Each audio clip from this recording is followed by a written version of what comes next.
These fights right here are decided all about getting the jump on the orc. You got to get the jump on him, get the positioning. If he has positioning on you, then he's just gonna whack on your Destros, kill him in 2 seconds, have both of his Kodo beasts go eat a fiend right away, and you can't afford to lose 2 fiends right at the beginning of this fight. So you need to get positioning so his army can't get into place and do what it wants to. If you can get the positioning, then like you see here, where he's going after these berserkers or these trolls. Yeah, now they're berserkers. Cuts down the orc's DPS, then he doesn't have to worry so much about, oh, the Blade Master, because if all there is the Blade Master, you can kill him before he can kill you, so he doesn't get to sit there and whack on you. It's when he's got this whole army around him, all taking hits, that the Blade Master gets to sit there and attack you. So if you can cut down his army, then the Blade Master can't just do that. So go for the army first. Cut them down unless you really think you can kill the Blade Master. Lich goes down to a crit, fuck it, whatever. He's still got the Crypt Lord, and the Crypt Lord is a pimp. So now, Frost Armor not being there sucks, but he's fucked up this orc army so much that he can't just come in and attack the undead anymore.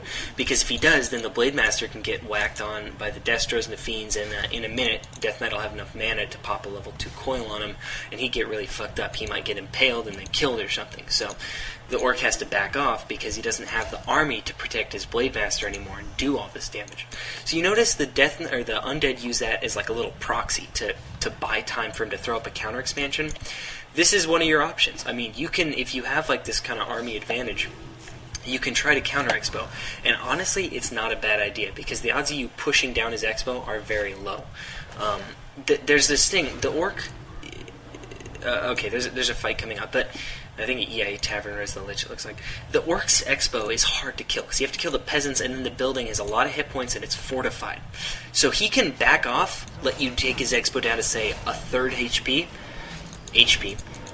and then he'll just come back with the army he's built up and the healed units while you're attacking it. So that's why a lot of times it's safer to find other ways to deal with the Expo than to try and just push it down, like a counter Expo. And so now the Undead is backing up, and you have to defend your expo, obviously. If you build an expo and then let it go down, you're screwed. You're going to lose. So yeah, that's basically your key to dealing with the orc in that time. You gotta get the jump, and this is why shades are so great. Is you can find where the orc army is and catch him out of positioning, so he can't just screw over you with the Kodos, because the Kodos have too much HP for you to just attack. So you can't let them just devour your shit either. You want to catch the Kodos away from your army. So you can cut down a bunch of his shit with those fiends before he eats them. So you see, he's taking down the statue quick. Once again, this is the same kind of fight. Notice he just goes for these units, kills off the berserkers first because they do a ton of fucking damage, and then he's going for the next easiest targets, which are the grunts. And after he cuts down these units here, the orc heroes aren't going to be able to just sit around and just deal tons of damage. So watch once he does start attacking the Blade Master how much damage it takes. And if he's got a full 50 food army around him or 80 food army around him, then you're kind of wasting time because all your units are going to get eaten alive while you're dealing that damage. But if he doesn't, and you have time to kill the Blade Master, then he doesn't get to sit around and just be free fucking imbalance from them. Now the Shadow Hunter is a bit too fast. He's going to get away because the Undead doesn't have any more mana. But when it comes down to heroes versus heroes, and you've got 3 and he's got 2, that's a pretty decent advantage right there, an extra hero, even if it is a Crypt Lord. But I think you'll find out by the end of this game that the Crypt Lord is a godlike monster. Okay, so I want you to notice something else. Notice how both players, when the Undead pushed the Orc Expo and the Orc pushed the Undead Expo, notice how they didn't fight like with their whole army. When things turned sour, they got the hell out and saved what units they could. Now that's because they both have an expo.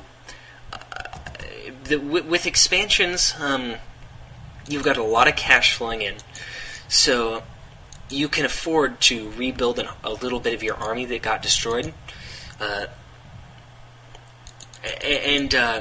it's coming in very quickly. So you're constantly making a lot of units. Your opponent is too, but you have to remember, if you have a really bad fight and cripple your army, it's not like a regular battle where you can, like a regular game where you can just sit in your base, recover your health for a bit, and then go back out. No. If you give your opponent, especially an orc opponent time, he'll take down your Expo, and then you've lost. So you can't allow your forces to get too crippled when you have a counter Expo like that, because if they do, then you won't be able to defend it, even with you've got the Blight and your ghouls. Notice he has taken his lumber ghouls off, because he's gotten most of the tech. Like, he's tier 3 and he's got Destroyer. Definitely bring the ghouls, that's a huge deal. But you can't let your force get too crippled. Once again, he just uses his Coil, Nova, Impale. Nova and Impale especially cut down the Orcs' DPS, but he just goes for the Berserkers, cuts down the Orcs' damage, and then he starts dealing with the Blade Master later. So now that he's taken down most of the Orcs' army, he starts putting a lot of damage on the Blade Master, and you'll see in a second here, he goes all out for the kill.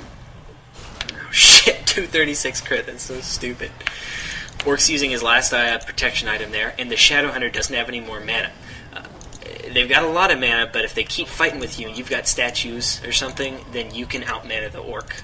And eventually he's going to run out of mana, and the Blade Master dies. So now the Blade Master is dead, and once again the Undead's got a minute to go ahead and attack these peasants. And notice the Orc, like I said earlier, how the Orc player can retreat his army back, let you deal some damage to his Expo, and then because it's fortified, he can come in later and deal with it. Well, the same holds true that even though you've got 3 heroes and 3 fiends and a destroyer, his 2 heroes can kill your entire expansion just as quickly, which is, once again, not really that fair. It's not really that balanced. It's not really that cool, but it is one of the things that you just have to deal with. So these 2 Orc heroes are going to take down the Undead player expansion, as the Undead player's army is going to take down the Orcs expansion. In fact, I think they might even just beat him to the chase. It sucks.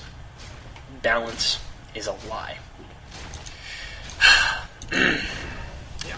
So I think one thing Sarah really has done well this game is chosen when to go after the Blade Master and when to put damage on it. So really, I think if you're losing to Orc a lot, that's one thing you can pay attention to, is are you trying to go for the Blade Master when you shouldn't be? See, he rallies his units across the field. I really don't like doing that. I mean, he's got a TP on him, so it's not like his army's going to get wiped out if he doesn't have his whole force there, so I don't like that.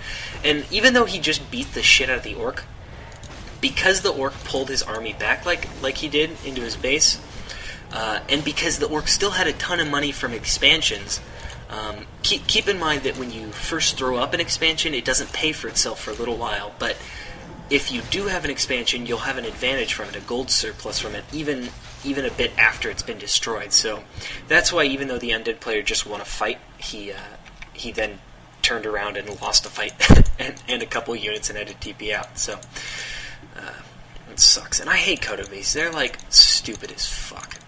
Come on, that unit just shouldn't be there. God damn it. Whatever. So the gold mines are about to run out.